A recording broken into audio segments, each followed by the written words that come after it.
guys, welcome back to my channel. Sass here. I'm here to do a review of Love and Hip Hop New York.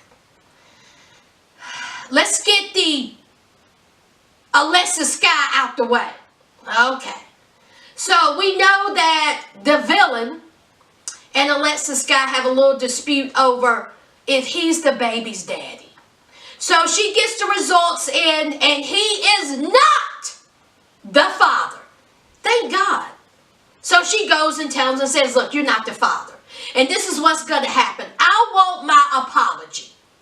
So he apologizes. And she said, okay, that's great. Okay, you keep my name out of your mouth and I'll keep your name out of my mouth. And we'll wash our hands with each other. Is that good? Is that good? And that's good. All right, let's move on. Let's talk about Rich. Okay. As we know, Miracle, she's in her court battle. And she has handled this the wrong way. She has handled this so wrong, okay? She has a public defender. We all know what public defender means. Nothing, okay? They are there to settle a case. They don't care nothing about you, honey, okay? They got cases on top of cases on top of cases, all right? They're trying to get through them the best way they can and the fastest way they can. So they don't care nothing about Miracle. So Miracle is talking to Rich and she's like, you know what? No one is listening to me. Everyone is listening to his side of the story and no one is listening to me. I have evidence on top of evidence and no one wants to hear me. So Rich was like, well, you got this public defender. What's going on with that? And she was like, nothing. Ain't nothing going on with that. He was like, you need another attorney. So she was like, well, there is this guy that I like, but he costs money. So Rich was like, well, why don't you hire him? How much is it? And I think she said $14,000, $16,000, something like that. And so he was like, okay, all right. Rich is frustrated. Rich is like, Miracle has handled this so wrong. If she just would have asked for help to begin with, we wouldn't be going through all this. And correct.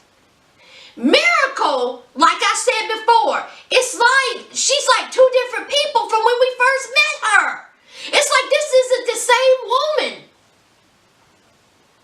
So she asked Rich for help, and I'm assuming Rich is going to pay for the lawyer and help her get out of this mess and get her butt into the game. She needs to get her mind focused, her head out her butt, and get this cracking because, honey, this ain't working. She gonna end up going to prison. Anyway, so she tells Rich about the daughter, how stressed out the daughter is, how the daughter's dropping out of school so she can focus on her siblings. And Rich was like, the hell? I just had a conversation with her. I just told her let the grown folks handle the grown folks' business and you as a child handle your education. I'm going to need to talk to her. So Ashley comes up and they meet, and Ashley, I feel so bad for her. I really, truly do, because she feels like, she needs to be there for her sisters and brothers. Okay. Her mom may be going to prison and it's a lot of stress on the young girl. And so she's telling Rich, she was like, I failed English because I cannot focus on schoolwork because I'm worried about everything else. I'm worried about mom. I'm worried about my sisters and brothers. I got to make sure that everything is okay. Rich said no. Okay. I told you, all right, we got this. You focus on your schoolwork. And she was like, I can't. She starts crying. I felt really bad for her because she feels like there's a weight on her shoulders. And so Rich just was like, okay, all right, I'm going to give in.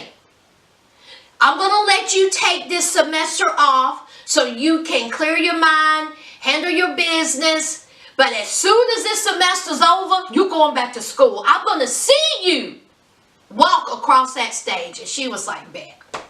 She seems like a very, very, very level-headed good girl. And I hope she goes back to school. And I hope she graduates. I hope she gets that degree. All right, let's talk about Costa Rica. All right, now I'm not going to drag this on. It's going to be a little piece here and a little piece there. Okay, so I'm not dragging this on. All right, we got the fellas talking. Safari, Joe, and Mana. All right, they going to some surfboarding lesson. And so Joe and Safari was like, what was with you at breakfast? Because they all had a nice breakfast. And he was like, you came at Juju real foul, okay? You were rude, and what's up with that?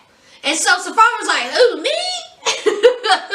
Safari said, look, we got history, okay? We got history. So Mana was like, you know what? Juju's been there for you, all right?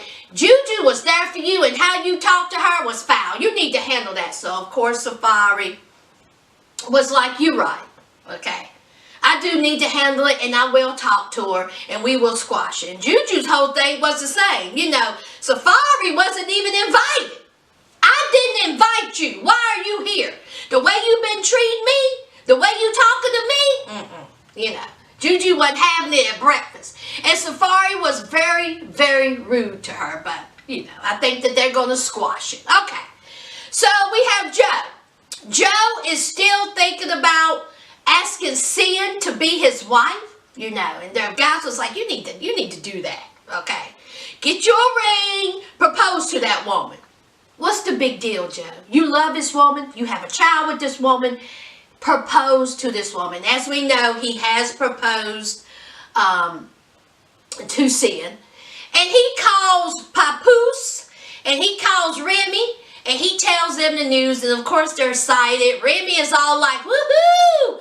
Let me, you know, think about some things. I'll think about some romantic ways you can propose. And Papoose was like, if you don't slow down, the doctor told you to rest easy before the miracle child shows up. The God child. I love Papoose and Remy. They are so cute together. All right, that's Joe. Now let's talk about Mana. All right, his wife still got him in the doghouse because he put Alexis Guy on the song and not his wife. Okay, let me just cut this real quick.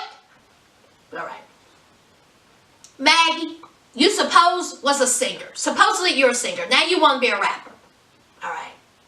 Now, if Mana didn't realize this, how's he going to put you on the song? Mana's whole thing is, I'm going to need for her to take this seriously if this is something that she wants. If not, she's just wasting my time, her time, and everybody else's time. I'm going to need to make sure that this is what she wants to do, because being a rapper is not just waking up and being a rapper. You got to put some things into it. All right. So, I'm asking you all, have y'all heard anything that Maggie has put down? Anybody?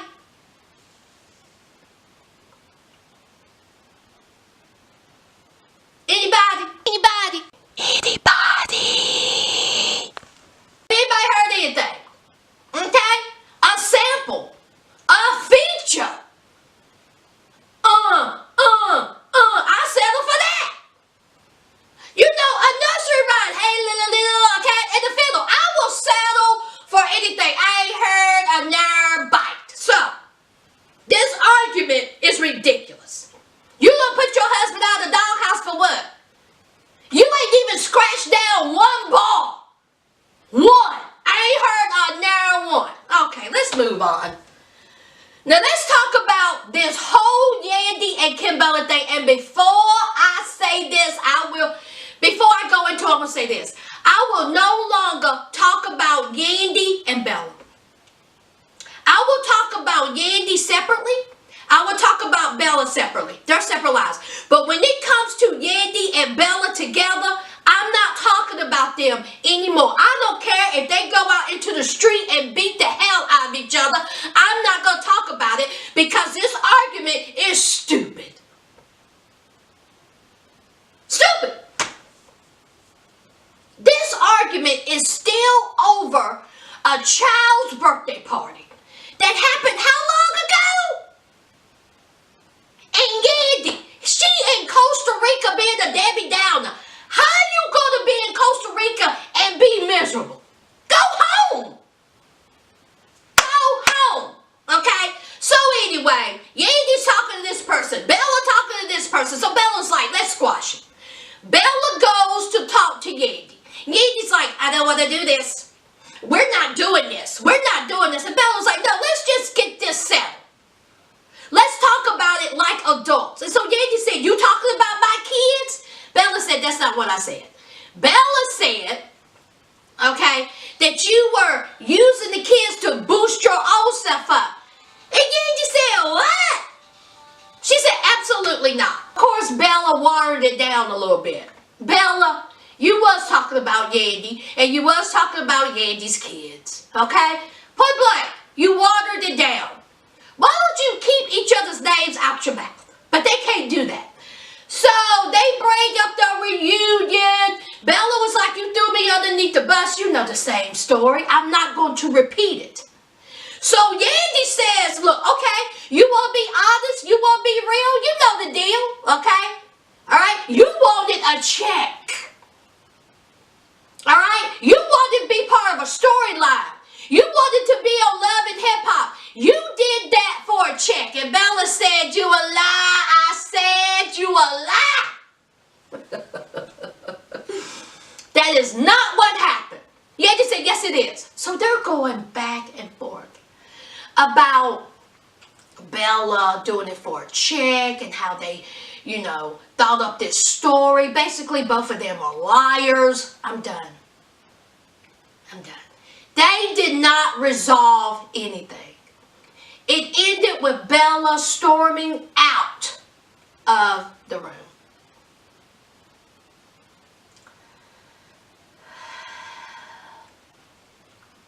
That's all y'all got going on.